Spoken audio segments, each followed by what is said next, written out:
नमस्कार दोस्तों, आज की क्लास में हम भूगोल यानी ज्योग्राफी के अति महत्वपूर्ण क्वेश्चन डिस्कस करने वाले हैं जो आपके एमपी पटवारी के एग्जाम के लिए मोस्ट इंपोर्टेंट क्वेश्चन साबित होंगे। तो सबसे पहला क्वेश्चन आपके सामने आता है कि भूगोल का जनक किसे कहा जाता है। मोस्ट इंपोर्टेंट क्वेश्चन है कि जो आपका भूगोल या ज्योग्राफी जो है इसका जनक किसे कहा गया। तो याद रखना है जो आपका हिकेटियस है, इन हिकेटियस साहब को क्या कहा गया कि ये तो भूगोल के जनक है। अति महत्वपूर्ण क्वेश्चन है कि भूगोल का जनक किसे कहा जाता है, तो हिकेटियस को कहा जाता है। अगला, भूगोल के लिए ज्योग्राफिका शब्द का प्रयोग सर्वप्रथम किसने किया। अति महत्वपूर्ण क्वेश्चन है कि जो आपका भूगोल है, इस भूगोल के लिए एक शब्द का प्रयोग किया गया जिसका नाम है ज्योग्राफिका।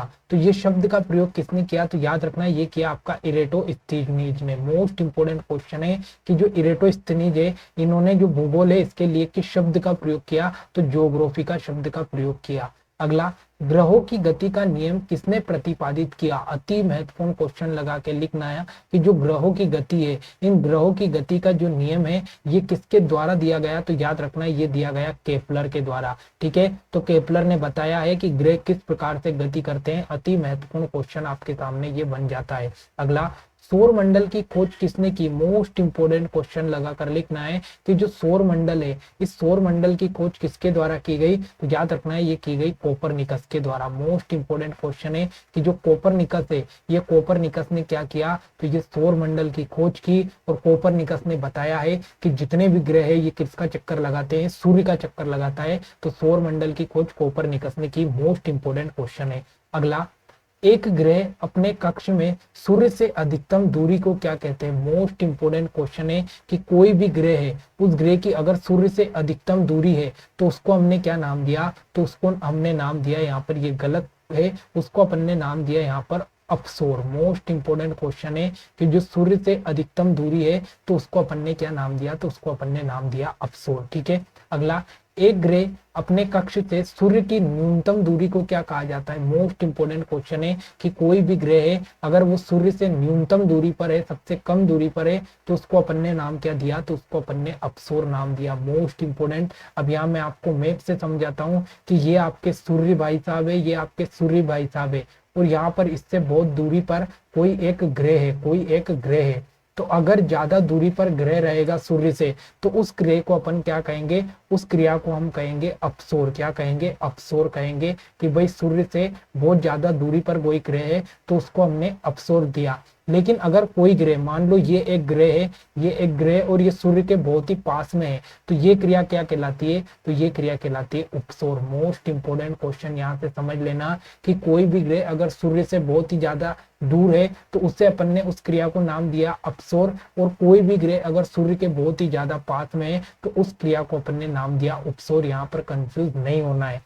अगला, पार्थिव ग्रह की संख्या कितनी है। मोस्ट इंपोर्टेंट क्वेश्चन है कि पार्थिव ग्रह की संख्या कितनी है। मोस्ट इंपोर्टेंट क्वेश्चन है। अब पार्थिव जो ग्रह है, इन पार्थिव ग्रह को क्या कहा जाता है, तो इन ग्रह को आंतरिक ग्रह भी क्या कहा जाता है, क्या कहा जाता है, इनको आंतरिक ग्रह भी कहा जाता है। मोस्ट इंपोर्टेंट क्वेश्चन है कि पार्थिव ग्रह को क्या कहा जाता है, आंतरिक ग्रह भी कहा जाता है। और इनकी अगर संख्या देखें तो इनकी संख्या कितनी है, तो इनकी संख्या 4 है, 4 है। और कौन कौन से, तो पहला तो आपका हो गया बुध। कौन सा है, पहला तो बुध, उसके बाद में आ गया आपका शुक्र, शुक्र, उसके बाद में आ गया आपका पृथ्वी, पृथ्वी, और उसके बाद में आ गया मंगल, मंगल। मोस्ट इंपोर्टेंट क्वेश्चन है। तो याद रखना है पार्थिव ग्रह जो है इनको आंतरिक ग्रह भी कहते हैं। इनकी संख्या कितनी है, तो इनकी संख्या 4 है। एक तो बुध हो गया, एक शुक्र हो गया, एक पृथ्वी हो गया, एक मंगल हो गया।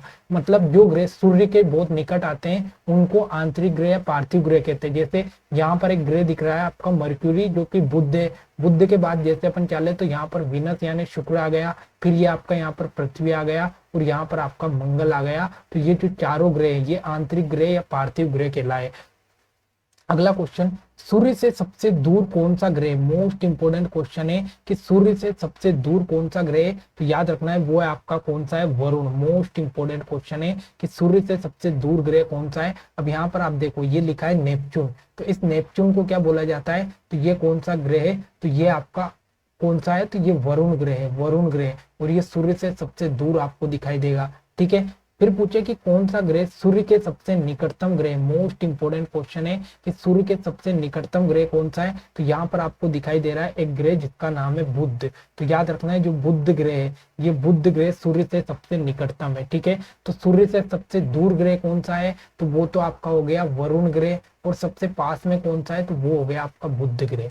अगला, निम्नलिखित में से किस ग्रह को पृथ्वी की बहन कहा जाता है। मोस्ट इंपोर्टेंट क्वेश्चन है कि निम्नलिखित में से वो कौन सा ग्रह है जिसको क्या कहा जाता है, तो पृथ्वी की बहन कहा जाता है। तो याद रखना है उस ग्रह का नाम है शुक्र ग्रह। मोस्ट इंपोर्टेंट क्वेश्चन है कि जो शुक्र ग्रह, इस शुक्र ग्रह को क्या कहा जाता है, तो इसको पृथ्वी की बहन भी कहा जाता है, या फिर इसको पृथ्वी की जुड़वा बहन भी कहा जाता है, या फिर इसको भोर का तारा भी कहा जाता है। भोर का तारा, भोर का तारा भी कहा जाता है किसको, शुक्र ग्रह को। तो ये दोनों नाम आपको याद रखना है। ठीक है, अगला, विश्व का सबसे ऊंचा ज्वालामुखी कोटोपेक्सी कहां पर स्थित है। मोस्ट इंपोर्टेंट क्वेश्चन है। सबसे इंपोर्टेंट क्वेश्चन तो ये बनता है कि विश्व में जो सबसे ऊंचाई पर स्थित ज्वालामुखी है, उस ज्वालामुखी का नाम क्या है, तो उसका नाम है कोटोपेक्सी। ठीक है, तो ये जो कोटोपेक्सी ज्वालामुखी है, ये विश्व में सबसे ऊंचा ज्वालामुखी है। फिर आपसे पूछे कि ये कहां पर स्थित है, तो ये इक्वाडोर में स्थित है। मोस्ट इंपोर्टेंट क्वेश्चन है, एग्जाम में पूछा गया है कि विश्व का सबसे ऊंचा ज्वालामुखी कौन सा है, कोटोपेक्सी, और ये कहां पर है, तो ये इक्वाडोर में स्थित है।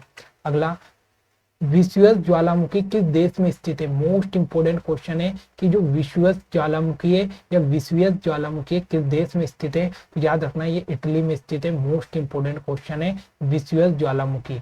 अगला, हवाई जहाज प्रायः किस में उड़ते हैं। मोस्ट इंपोर्टेंट क्वेश्चन है। अगर हम देखें तो ये जो आपका क्या है, तो ये आपका आपका क्या है, ये पृथ्वी है, पृथ्वी है। ठीक है, अब इस पृथ्वी के ऊपर अगर आओगे तो बहुत सारी आपकी जो वायुमंडल की परतें ये देखने को मिलेगी। तो पहली परत आपको दिखेगी क्षोभ मंडल, क्षोभ मंडल। ठीक है, क्षोभ मंडल के बाद आप जाओगे समताप मंडल में, समताप मंडल में, समताप मंडल के बाद में आपको मिलेगा यहाँ पर मध्य मंडल, मध्य मंडल, और मध्य मंडल के बाद में यहाँ पर आपको मिलेगा बाह्य मंडल। कौन सा मंडल मिलेगा, बाह्य मंडल। अगर हम बात करें कि जो हवाई जहाज है ये किस में उड़ते हैं, तो याद रखना है ये उड़ते आपके हवाई जहाज किस में उड़ते हैं, तो ये हवाई जहाज आपके समताप मंडल के अंतर्गत उड़ते हैं, समताप मंडल में। ठीक है, तो हवाई जहाज किस में उड़ेंगे, तो जो हवाई जहाज है ये समताप मंडल में उड़ेंगे। फिर आपसे पूछे कि जो मौसम संबंधी जानकारी है वो किस मंडल से मिलती है, तो जो मौसम संबंधी जानकारी है, जो मौसम संबंधी जानकारी है वो क्षोभ मंडल से मिलती है। फिर आपसे पूछे कि जो उल्का पिंड है, जो उल्का पिंड है वो कहाँ आते हैं, तो जो उल्का पिंड है ये मध्य मंडल के अंतर्गत आते हैं, मध्य मंडल के अंतर्गत आते हैं। और फिर आपसे पूछे कि जो सैटेलाइट है, जो सैटेलाइट है ये कहाँ पर छोड़ते हैं, तो सैटेलाइट वायु मंडल में छोड़ी जाती है। तो ये इतने इंपॉर्टेंट क्वेश्चन यहाँ पर वायुमंडल की परतों से बनते हैं। तो याद रखना है हवाई जहाज समताप मंडल में उड़ता है। अगला, वायुमंडल की सबसे निचली परत कहलाती है। तो अभी मैंने बताया कि वायुमंडल में सबसे निचली या सबसे पहली परत कौन सी आती है, क्षोभ मंडल, और इसी क्षोभ मंडल से मौसम संबंधी जानकारी का पता लगाते हैं। अगला, विश्व की सबसे मीठे जल की झील कौन सी है, तो याद रखना है विश्व की जो सबसे मीठे जल की झील है उस झील का नाम है सुपीरियर झील। मोस्ट इंपोर्टेंट क्वेश्चन है कि विश्व में सबसे मीठे पानी की जो झील है वो कौन सी है, तो ये सुपीरियर झील है। फिर आपसे पूछे कि ये कहाँ पर पाई जाती है, तो ये यूएसए और कनाडा की जो सीमा है, यूएसए और कनाडा की जो सीमा है इनके बीच में पाई जाती है आपकी सुपीरियर झील, और विश्व की सबसे मीठे पानी की झील है। अगला, विश्व का सबसे ऊंचा जलप्रपात कौन सा है, मोस्ट इंपोर्टेंट जलप्रपात है। तो याद रखना है जो एंजल जलप्रपात है, ये एंजल जलप्रपात आपका विश्व का सबसे ऊंचा जलप्रपात है। कौन सा, एंजल जलप्रपात, मोस्ट इंपोर्टेंट नाम है। अगला, विश्व की सबसे बड़ी खारे पानी की झील। मोस्ट इंपोर्टेंट क्वेश्चन है कि जो विश्व की सबसे बड़ी खारे पानी की झील है उस खारे पानी की झील का क्या नाम है। मीठे पानी की अपन ने देखी कैस्पियन, सॉरी सुपीरियर झील, लेकिन अगर हम देखें खारे पानी की तो ये आपकी कैस्पियन सागर झील। मोस्ट इंपोर्टेंट नाम है जो कैस्पियन सागर झील है, ये कैस्पियन सागर विश्व की सबसे बड़ी खारे पानी की झील है। और ये मैप में देख पा रहे हो ये कहाँ पाई जाती है, तो ये मध्य एशिया में पाई जाती है, मध्य एशिया में पाई जाती है। मध्य एशिया में कौन सी झील पाई जाती है, तो कैस्पियन सागर झील पाई जाती है, सबसे बड़ी खारे पानी की झील है। यहाँ पर देख सकते हो ये कैस्पियन सागर झील है, यहाँ पर तुर्कमेनिस्तान अजरबैजान आ रहा है, यहाँ पर ईरान इराक तेहरान आ रहा है। तो ये मध्य एशिया में पाई जाने वाली झील है। ठीक है, अगला, निम्नलिखित में से किस देश को हजार झीलों की भूमि कहते हैं? मोस्ट इंपोर्टेंट क्वेश्चन है कि कौन सा देश है जिसे हजार झीलों की भूमि कहा जाता है? मोस्ट इंपोर्टेंट क्वेश्चन है, तो याद रखना है हजार झीलों की भूमि किस देश को कहते हैं, तो वो आपका फिनलैंड। फिनलैंड जो है इसे क्या नाम दिया गया कि ये तो हजार देशों की भूमि है। क्या है? फिनलैंड हजार देशों की भूमि है। अगला, किस महाद्वीप को श्वेत महाद्वीप के नाम से भी जाना जाता है? मोस्ट इंपोर्टेंट क्वेश्चन है कि कौन सा महाद्वीप है जिसको श्वेत महाद्वीप के नाम से जाना जाता है? तो मोस्ट इंपोर्टेंट क्वेश्चन है, तो वो है आपका अंटार्कटिका महाद्वीप। मोस्ट इंपोर्टेंट क्वेश्चन है कि जो अंटार्कटिका महाद्वीप है ये हमेशा बर्फ से ढका होता है, और बर्फ से ढका होने के कारण इस महाद्वीप को क्या नाम दिया, तो इसको श्वेत महाद्वीप नाम दिया गया। और यहाँ पर एक जंतु पाया जाता है जिसका नाम है पेंगुइन। तो याद रखना है जो पेंगुइन नामक जंतु है ये कहाँ पर पाया जाता है, तो ये अंटार्कटिका में पाया जाता है। और यहीं पर एक अंतरिक्ष केंद्र भी है या अनुसंधान केंद्र भी है भारत का, जिसका नाम है दक्षिण गंगोत्री। दक्षिण गंगोत्री, तो याद रखना है जो दक्षिण गंगोत्री अनुसंधान केंद्र है, दक्षिण गंगोत्री अनुसंधान केंद्र है, ये कहाँ पर स्थित है, तो ये अंटार्कटिका में स्थित है। अति महत्वपूर्ण क्वेश्चन है, ठीक है। अगला क्वेश्चन, निम्नलिखित में से किसे विश्व की छत कहा गया? मोस्ट इंपोर्टेंट क्वेश्चन है कि विश्व की छत किसे कहा जाता है, तो याद रखना है जो पामीर का पठार है, इस पामीर के पठार को क्या कहा जाता है, तो विश्व की छत कहा जाता है। मोस्ट इंपोर्टेंट क्वेश्चन है कि विश्व की छत किसे कहा जाता है, तो ये पामीर के पठार को कहा जाता है। अगर बात करें काराकोरम श्रेणी की, तो ये किसके अंतर्गत आती है, ये हिमालय के अंतर्गत आती है। मोस्ट इंपोर्टेंट क्वेश्चन है कि जो काराकोरम श्रेणी है हिमालय के अंतर्गत आती है।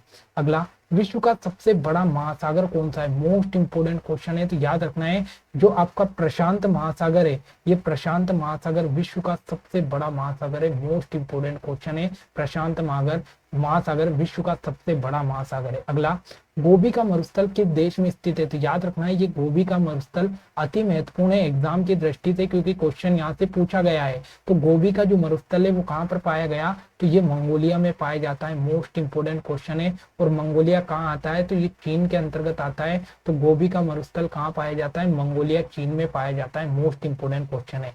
अगला, ओजोन छिद्र का निर्माण सर्वाधिक है। मोस्ट इंपोर्टेंट क्वेश्चन है कि जो ओजोन परत है, माना कि ये ओजोन परत है और यहाँ से आपका जो सूर्य है ये इसकी किरणें छोड़ता है, तो इस सूर्य में कुछ हानिकारक पराबैंगनी किरणें होती है, तो ये पराबैंगनी किरणों को अपने अंदर सोख लेती है कौन, ओजोन परत। लेकिन अब इस ओजोन परत में क्या हो गया, तो एक छिद्र हो गया, और जो ये छिद्र किस क्षेत्र में हुआ, तो जो आपका अंटार्कटिका महाद्वीप वाला क्षेत्र है, इस अंटार्कटिका महाद्वीप वाले क्षेत्र में क्या हो गया, तो ओजोन परत में छिद्र हो गया। तो सीधा सीधा क्वेश्चन पूछेगा कि ओजोन परत में छिद्र कहाँ पर हुआ, तो अंटार्कटिका महाद्वीप के ऊपर हुआ। और ये जो ओजोन परत है इसमें छिद्र क्यों हुआ, क्योंकि जो हम वर्तमान समय में अगर हम देखें तो CO2 या कार्बन डाइऑक्साइड का उपयोग ज्यादा कर रहे हैं, CFC यानी क्लोरोफ्लोरोकार्बन का उपयोग भी हम ज्यादा कर रहे हैं, जो ओजोन परत को नुकसान पहुंचाती है। तो आपसे पूछे कि ग्रीन हाउस गैस कौन सी है, तो एक तो कार्बन डाइऑक्साइड और CFC यानी क्लोरोफ्लोरोकार्बन, ये ग्रीन हाउस गैसें कहलाती है।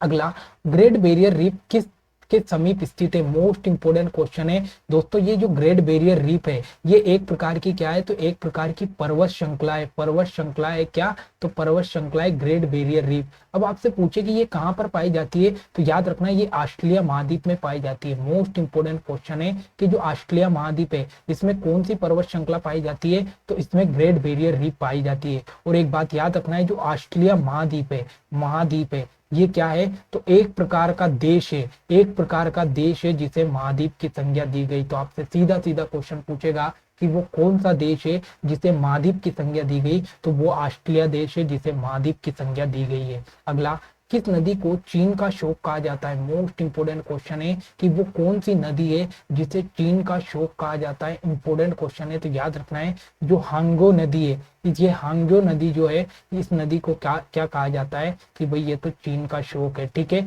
तो जो हांगो नदी है इसको चीन का शोक नाम दिया गया। अगला, गंगा नदी को बांग्लादेश में किस नाम से जाना जाता है? मोस्ट इंपोर्टेंट क्वेश्चन है कि जो गंगा नदी है, ये गंगा नदी जब बांग्लादेश में प्रवेश करती है तो इसका नाम क्या हो जाता है, पद्मा हो जाता है, पद्मा हो जाता है। मोस्ट इंपोर्टेंट क्वेश्चन है कि गंगा नदी को बांग्लादेश में किस नाम से जाना जाता है, तो पद्मा नाम से जाना जाता है। अति महत्वपूर्ण क्वेश्चन लगाकर लिख लेना, एग्जाम में क्वेश्चन पूछा गया कि गंगा नदी को बांग्लादेश में क्या कहते हैं, तो पद्मा कहते हैं, पद्मा कहते हैं। इंपोर्टेंट क्वेश्चन है।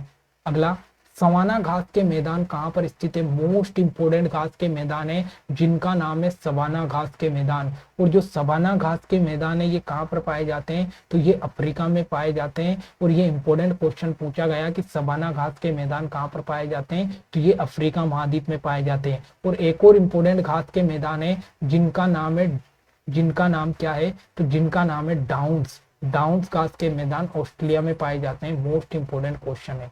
अगला, पृथ्वी के निकटतम दूरी पर स्थित ग्रह। मोस्ट इंपोर्टेंट क्वेश्चन है कि पृथ्वी पर सबसे निकटतम दूरी पर स्थित ग्रह कौन सा है? तो वो है आपका शुक्र। सॉरी, पृथ्वी के सबसे निकट ग्रह कौन सा आएगा? तो वो शुक्र आएगा। शुक्र आएगा। Most important question. और इसी शुक्र को क्या बोला जाता है? पृथ्वी की बहन बोला जाता है। तो पृथ्वी के निकट ग्रह कौन सा है? शुक्र है। अब यहाँ पर डायग्राम में बनाता हूँ आपसे। ये आपका सूर्य है। आपसे सबसे पहले ये पूछेगा कि सूर्य के सबसे निकटतम ग्रह कौन सा है? तो वो आपका कौन सा है? बुध है। बुध है। फिर आपसे ये पूछेगा कि सूर्य से सबसे दूरी पर ग्रह कौन सा है? तो वो वरुण है। वरुण है। फिर आपसे ये पूछेगा कि सौर मंडल का सबसे बड़ा ग्रह कौन सा है? सबसे बड़ा ग्रह कौन सा है? तो वो है आपका बृहस्पति। बृहस्पति। बृहस्पति ग्रह सबसे बड़ा ग्रह है।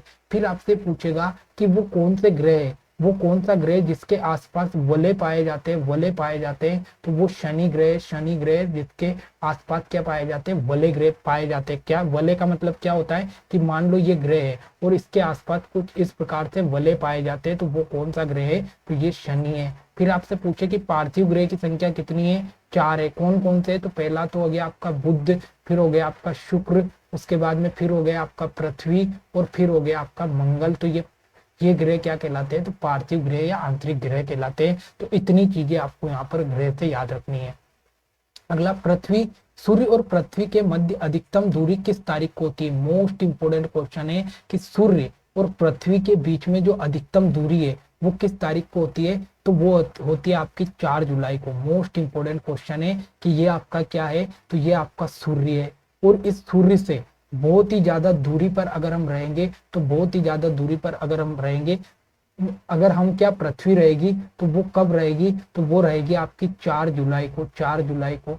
4 जुलाई को। ठीक है। और मैंने आपको बताया था कि बहुत ही ज्यादा दूरी पर जो अगर ग्रह रहेगा तो वो क्या कहलाएगा? तो वो अपसौर की क्रिया कहलाएगी। अपसौर की क्रिया कहलाएगी। ठीक है।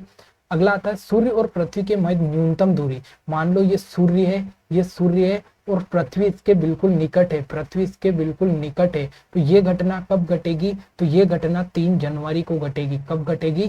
3 जनवरी को ऐसी घटना घटेगी जिसमें जो पृथ्वी है ये सूर्य के बिल्कुल निकट हो जाएगी। और ये घटना क्या कहलाएगी? तो ये घटना कहलाएगी उपसौर, जिसमें बहुत ही निकटतम आपकी जो पृथ्वी है सूर्य के निकट रहेगी। तो दोस्तों, ये आज के मोस्ट इंपोर्टेंट क्वेश्चन थे आपके ज्योग्राफी के, जिसमें मैंने बहुत सारी चीजें आपको डायग्राम के माध्यम से भी समझाई। तो आशा करता हूँ कि क्लास आपको अच्छी लगी होगी। अगर क्लास अच्छी लगे तो लाइक, कमेंट, शेयर करना ना भूले। मिलता है अगली क्लास में। जय हिंद, जय भारत।